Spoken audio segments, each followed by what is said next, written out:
Malayo pa sa katotohanan ang pagiging state witness na mag-asawang Pacifico at Cesara Diskaya. Ayon sa kanilang abogado na si Attorney Cornelio Samaniego III, nasa proseso pa sila sa pag-a-apply para rito. Under witness protection custody na sila, as per our Secretary Boying Rimulya had already told to the public na nasa protective custody na sila. State witness, malayo pa yun. It's up to the court. Ang mag-asawang Diskaya ay una nang isinailalim sa Witness Protection Program. Handa rin anya ang mga ito na sabihin ng lahat ng nalalaman tungkol sa mga personalidad na binabanggit sa anomalya sa flood control projects. Kaya nga tell all na kami, wala nang atrasan to. Wala nang atrasan kasi ang dami na nilang death threats din na natatanggap.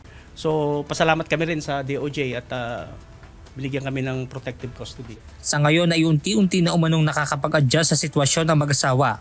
At present, nakakapag-adjust na sila. Hindi kagaya before na parati silang nababas, no? At walang nagsasalita para sa kanila. Kasi tahimik sila before talaga eh.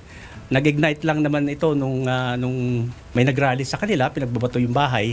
Kaya nagkaroon kami ng pagkakataon na humarap na talaga sa media kasi sabi ng spouse ni Diskaya, enough is enough.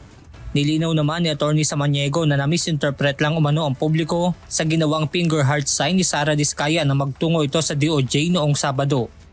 Na-misinterpret lang siguro natin yun. Actually, ang dami namang ibig sabihin ho ng ganito. Peace, love, okay. Diba? Hindi naman ho siya. Problema ho kasi kuminsan sa atin, pasensya na ho sa mga kaibigan natin sa media kuminsan, saka sa social media, na-misinterpret ho nila binibigyan ng hindi magandang kahulugan. Tao lang ho naman ho tayo. Una nang sinabi ni Justice Spokesperson Assistant Secretary Miko Clavano na pinaalalahan na nila si Ginang Diskaya na maging maingat sa kanyang mga ikinikilos, lalo na at seryosong usapin ang kinakaharap nito sa ngayon. Benedict Samson, UNTV News and Rescue. Diyos ang aming sandigan, serbisyo publiko ang aming pinahalagahan.